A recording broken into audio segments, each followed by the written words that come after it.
Assalamualaikum warahmatullahi wabarakatuh. Perkenalkan, saya Nur Alifadisa Putri, NIM 1944164 dari Prodi S1 Akuntansi 6C, Universitas Muhammadiyah Ponorogo.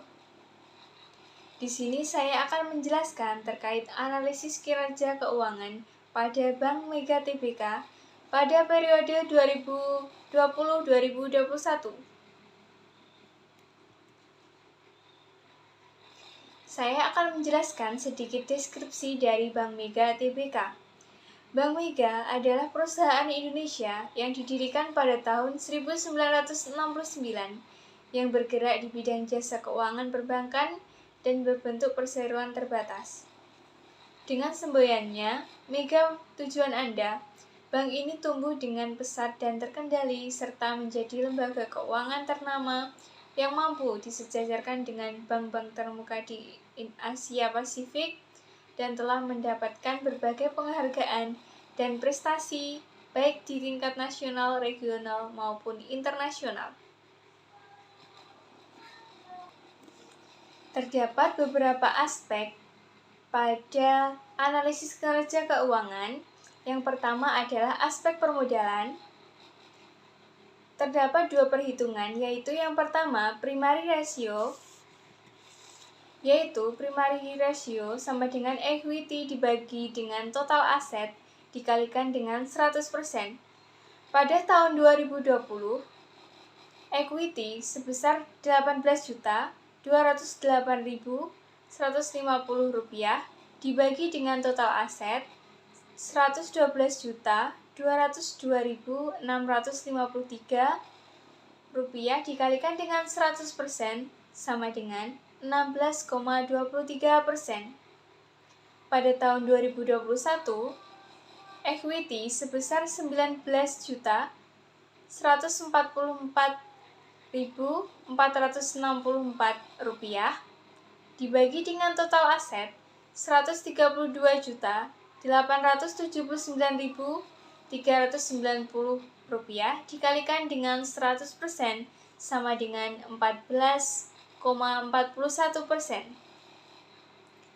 Berdasarkan perhitungan primary ratio, Bank Mega pada tahun 2020 sebesar 16,23% dan tahun 2021 sebesar 14,41%. Hal ini berarti Bank Mega mengalami penurunan primary ratio tetapi masih terbilang sehat. Selanjutnya, perhitungan kapital rasio 1 sama dengan equity dibagi dengan total loan dikalikan dengan 100%. Pada tahun 2020, equity sebesar Rp18.208.150 dibagi dengan total loan Rp40.027.075 dikalikan dengan 100% sama dengan 37,91%. Pada tahun 2021, equity sebesar Rp19.144.464 dibagi dengan total loan Rp60.170.275 dikalikan dengan 100% sama dengan 31,82%. Berdasarkan perhitungan kapital rasio 1 pada tahun 2020 sebesar 37,91% dan pada tahun 2021 sebesar 31,82%.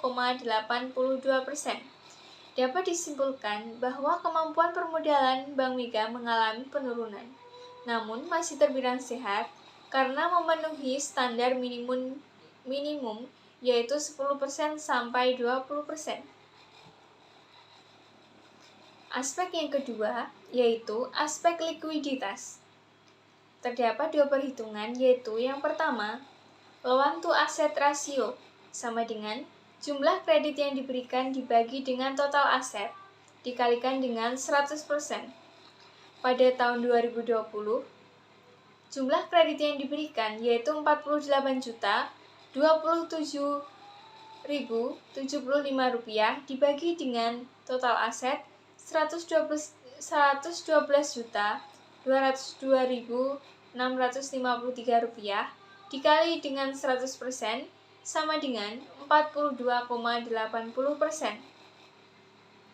Selanjutnya pada tahun 2021, jumlah kredit yang diberikan adalah Rp60.170.275 dibagi dengan total aset Rp132.879.390 dikalikan dengan 100% sama dengan 45,28%.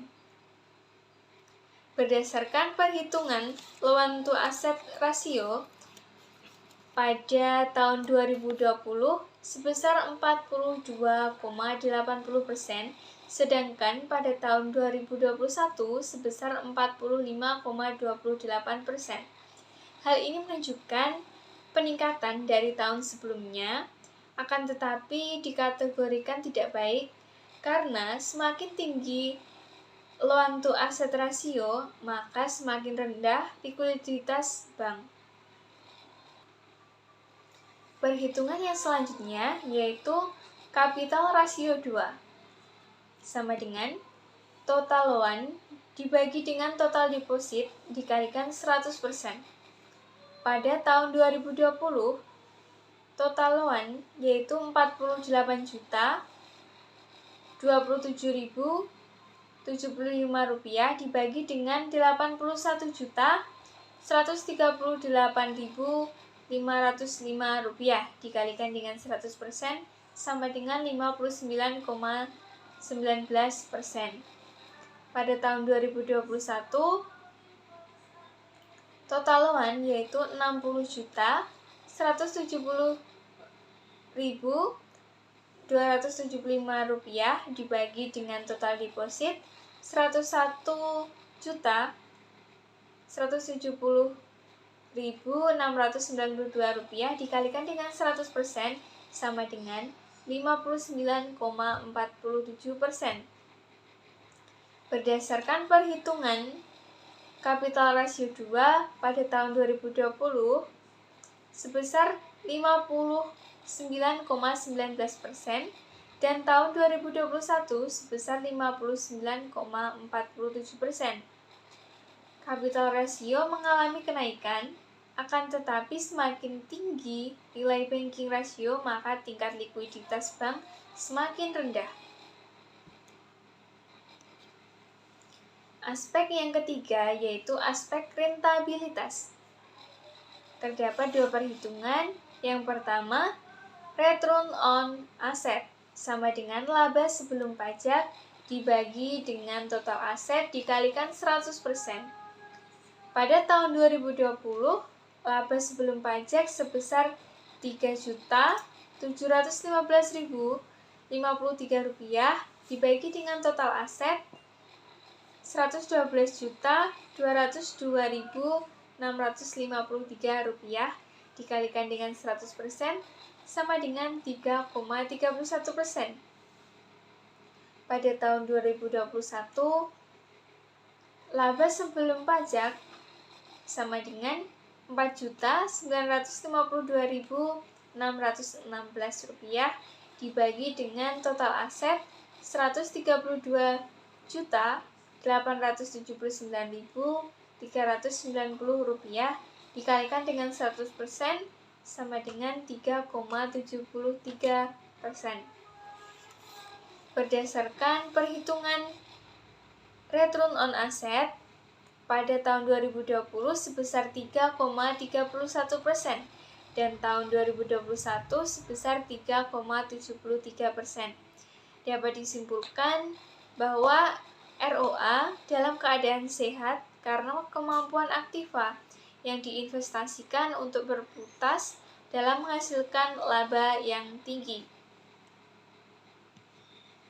Selanjutnya yaitu return on equity sama dengan laba bersih setelah pajak dibagi dengan total modal dikalikan dengan 100%. Pada tahun 2020, laba bersih setelah pajak yaitu Rp3.8.311 dibagi dengan Rp18.037.950 dikalikan dengan 100% sama dengan 16,68%. Sedangkan pada tahun 2021, laba bersih setelah pajak sebesar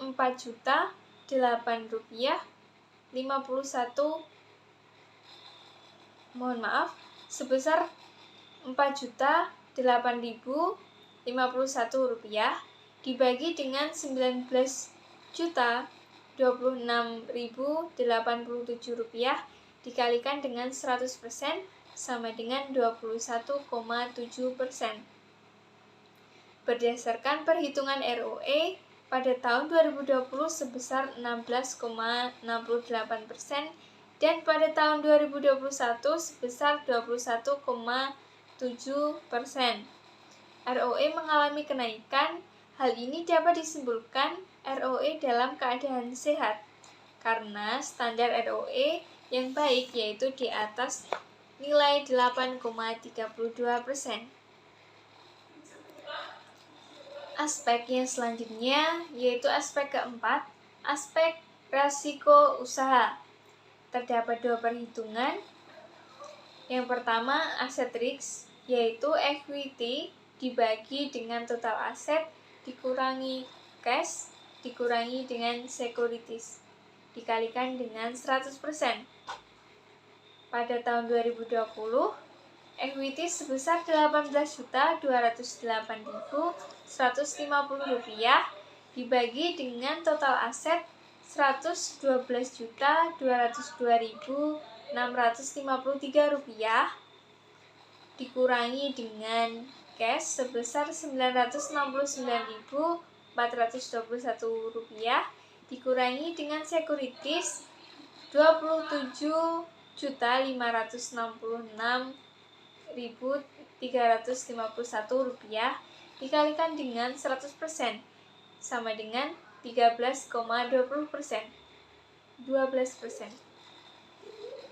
Pada tahun 2021, equity sebesar Rp19.144.464 dibagi dengan total aset Rp132.879.390 dikurangi dengan cash sebesar Rp900.919 dikurangi dengan securities Rp26.688.236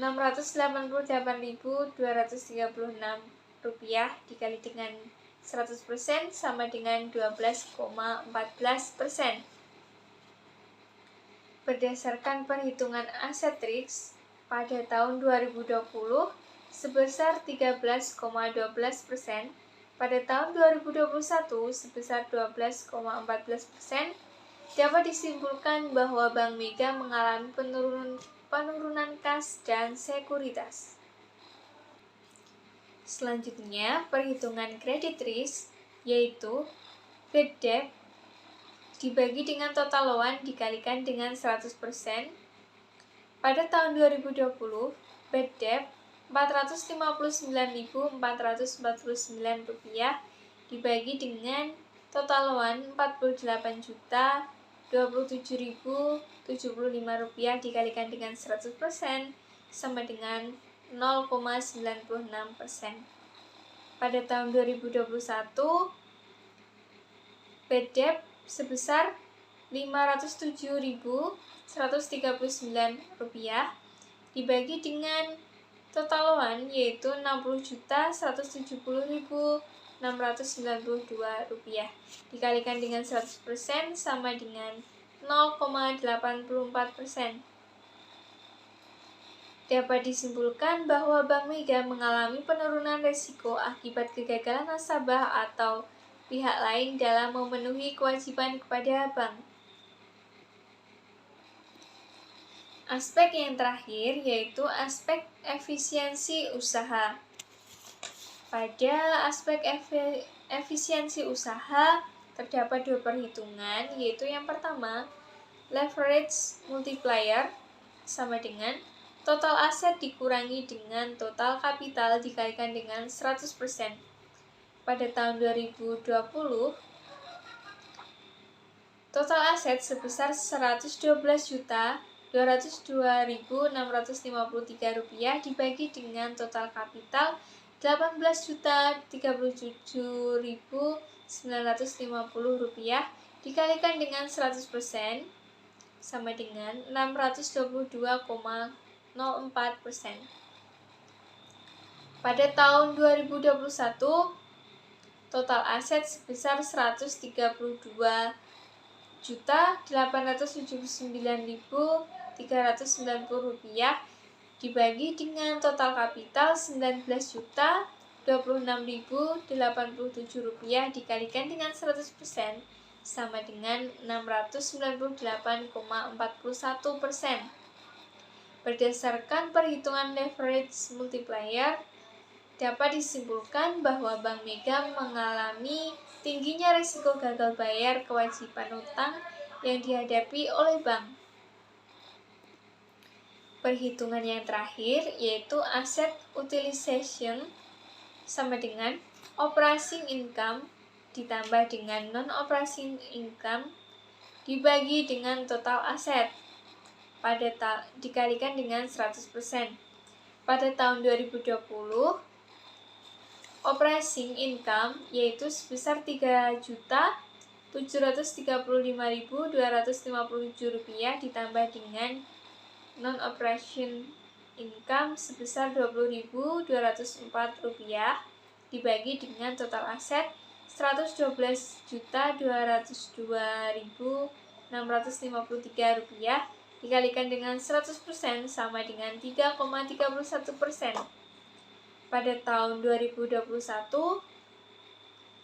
operating income sebesar Rp4.943.307 ditambah dengan non-operating income Rp9.309 dibagi dengan total aset sebesar Rp132.879.390 dikalikan dengan 100% sama dengan 3,73%. Berdasarkan perhitungan aset utilization pada tahun 2020 dan 2021, dapat disimpulkan bahwa Bank Mega mengalami peningkatan kemampuan manajemen bank dalam mengelola aset yang dimiliki untuk menghasilkan pendapatan secara operasional maupun non-operasional. Mungkin cukup itu yang bisa saya jelaskan pada analisis kinerja keuangan Bank Mega Tbk pada periode 2020-2021. Ada kurang lebihnya saya mohon maaf. Billahi bismillahirrahmanirrahim. Fastabiqul khairat. Wassalamualaikum warahmatullahi wabarakatuh.